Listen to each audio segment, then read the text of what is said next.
Monday, February the 3rd, 2014, 7 o'clock p.m. in council chambers.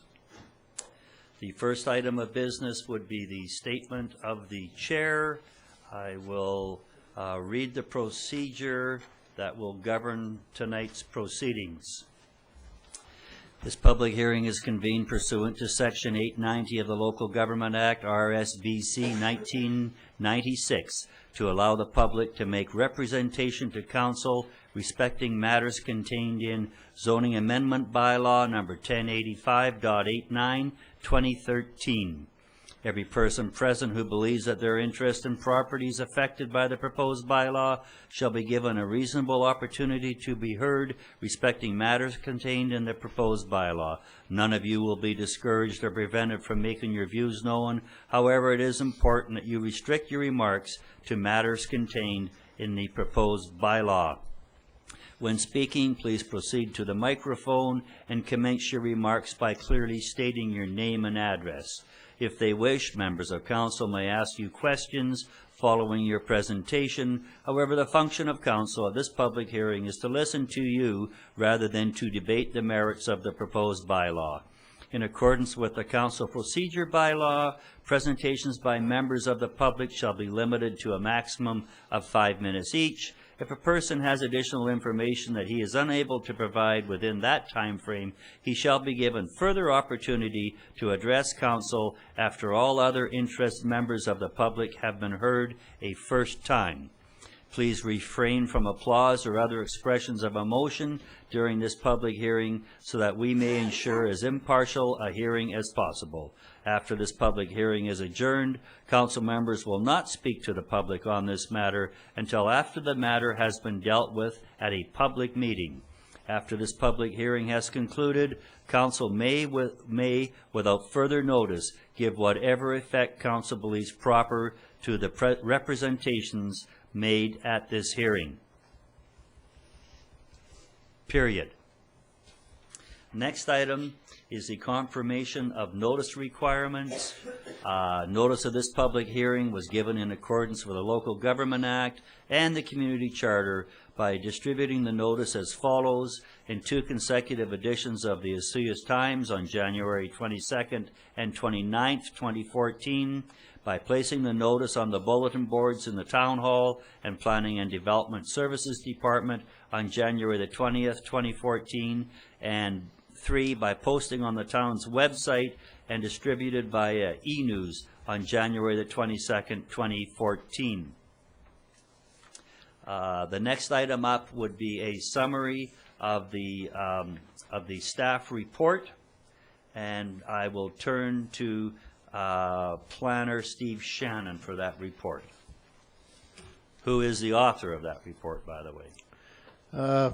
The purpose of this meeting is to seek public input on proposed zoning bylaw amendments regarding commercial and medical marijuana grow operations before council proceeds with considering further bylaw readings and adoption. As of April 1st, 2014, all production and distribution of medical marijuana will be done by facilities licensed by Health Canada under the new Marijuana for Medical Purposes regulations. Bylaw 1085.89 defines medical marijuana grow operation as the cultivation, growth, storage, or distribution of marijuana for medical purposes as lawfully permitted and authorized under the Marijuana for Medical Purposes regulation. The objectives of the proposed zoning amendments are to provide council with discretion to approve a rezoning application for MMGO as a site-specific permitted use in the M1 General Industrial Zone. Create rezoning application requirements to ensure that council is able to consider the potential impacts of a proposed MMGO. Create specific conditions of use related to MMGOs, and to ensure that there will be a public hearing prior to the adoption of any further zoning changes related to MMGOs. To ensure that council is able to consider the potential impacts with respect to public safety, health and welfare, nuisances such as smell, and the environment, any rezoning application to allow for an MMGO will have to include the following. a description of all discharges to air, sanitary sewer, streams, or groundwater, and a ventilation plan which includes a description of how the system prevents offensive odor from leaving the building and if present, pollen. If the bylaw is approved, the following conditions of use will also apply to MMGOs. They will only be permitted indoors in standalone buildings. No other uses will be permitted in a building containing MMGO, including a dwelling unit. And MMGOs will have to meet all other applicable municipal, provincial, and federal regulations. And that's it. Thank you, Planner Shannon. Next up would be the zoning amendment.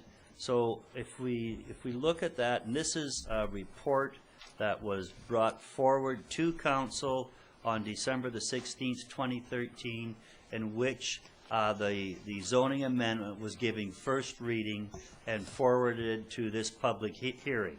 So that information is there, and the bylaw itself in its entirety is there. And I don't believe it's necessary to read that. It's been given first reading. That is there for information of the public. So the next item up was correspondence received. Coming forward to this public hearing, there was no correspondence received. So that brings us right to where we are here at 7:08, and we are now looking at presentations. So I will open the floor to presentations from the public. I would ask that you give both your name and your address if you wish to make public comments to Osoyoos Town Council. Is anybody coming forward? Please. Name and address, please. My name is Julie Walter. Could I get you closer to that microphone, please? My name is Julie Walter. Yes. I live at number 3 in Desert Rose Estates. Yes? Can I just ask something first? Has a place been chosen, like a lot? Like the industrial areas, I don't know how far it extends past my place. Well, it's everything up in that industrial park. And this would be, I'll ask Mr. Shannon to answer that, because this would also be applicable to other industrial areas in the town? It's applicable to the M1 industrial zoned areas, and so therefore it's only up there. Only in the Buena Vista Industrial Park? That's correct, yeah. Okay. I'm very opposed. Okay. I don't want it in my backyard.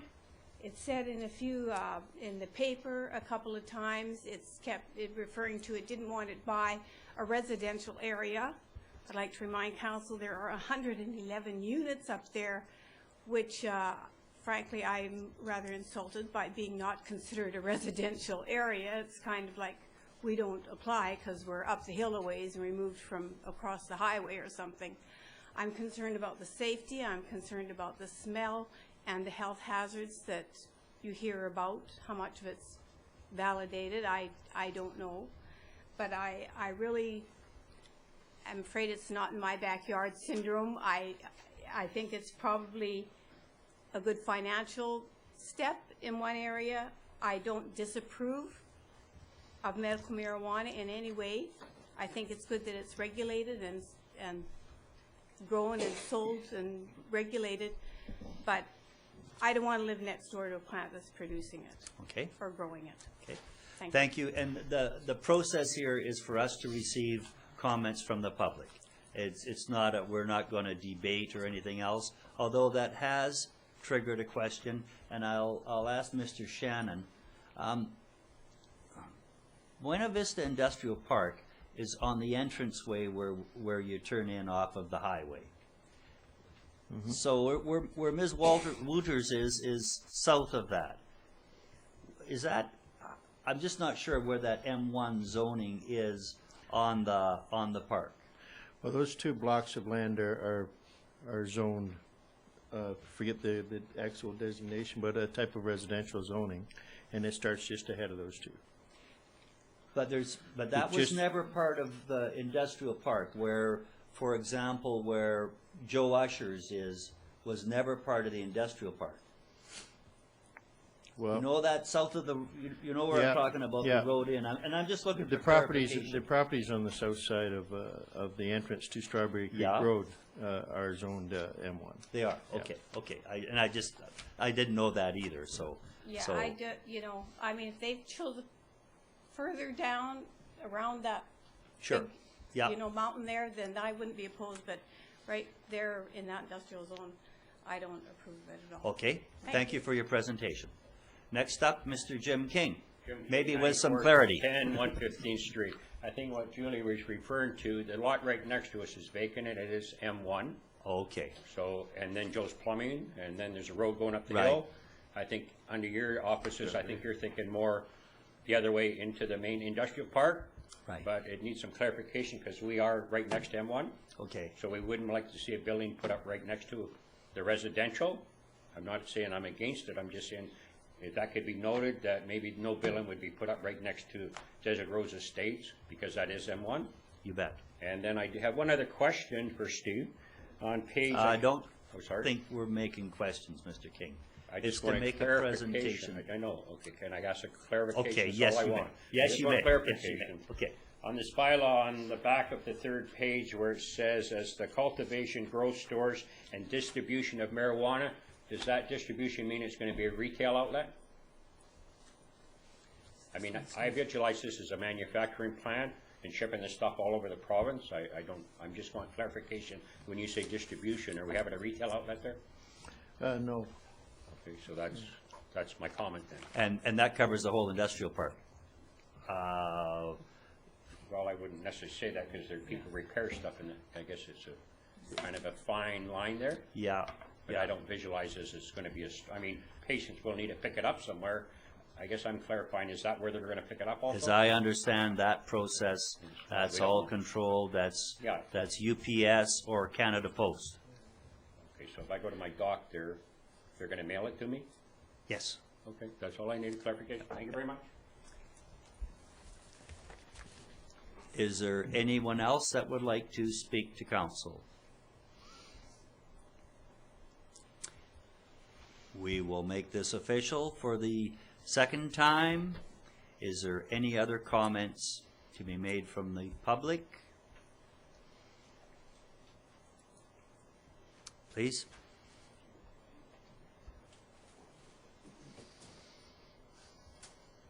Hi, I'm not a resident, but I plan to be. My name is To the sorry. microphone Oh, pardon and me. bring it up a bit, because Okay, we thank you. are, Hi. we are on the web streams. Okay, hi. I'm not a resident, but I plan to. be. Name and address, My name is please. Todd Zatwarnitzky. I live at 1936 West 12th Avenue, Vancouver. I am a proponent. I'm also one of the individuals who's responsible for this application process.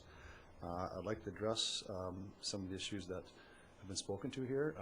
By no means will there, we are on the far side of the right of the industrial area, probably about 1.5 kilometers away from the nearest residential area. In terms of odor and so forth, we're adopting best practices as of from the States in Colorado, using charcoal, HEPA filters, and negative ion generators. So we expect that our practice will be in keeping with best practices that are now currently in the States, which I believe are very stringent measures. In terms of sanitation and water, groundwater supplies, there will be no negative impacts. We're using very, how do you say, environmentally safe practices, which will be part and parcel of the package we apply to you, or pardon me, supply to you during that application process. We want to be part of the community. We think we have a very positive thing to offer. Like some of the concerns that were raised, it'll all be through UPS Canada Post. This is a production facility mailed out direct from the production to the end user, the patients in general. And I guess that's about it. Okay, Okay? yeah. Thank you very much. And this public hearing isn't about your specific situation. No, sir. It's about a zoning amendment Yes. for the town of Vesuvius, but we appreciate your input. I apologize. The more information we all have, Yeah. the better and easier it is. So thanks you for very coming much for your forward. time. Thank you. Mr. King, round two? Yeah, well, it says you can do that, so. I just want- Since if the zoning happens to get passed, then potentially there could be more than one operation up there. We're just dealing with the Amendment. zoning Yeah, amendment, okay. yes. Okay, so the way, if it gets amended, then there could be lots of them if you pass all the I, guidelines. Right? I would think so, if, Like but, any business, you could have more. well, provided you get the license from the government. I It understand. seems to be, it seemed to be a lot different second time around than the first time around. It seems to be a whole different process where the first time around with the mom and pop operations and basements seemed to get quite out of control. This one seems to be a No, lot and more I stringent. respect that, so it's the first at the table gets the first choice. You might have competition. Once again, any further comments from the public? Number 2, is there any further public comments? And number 3, are there any further public comments? Hearing none, I declare this public hearing closed. Thank you for coming out. There is a meeting within 2 minutes of this. We'll take a bit of a break. There is another meeting of the Vesuvius Town Council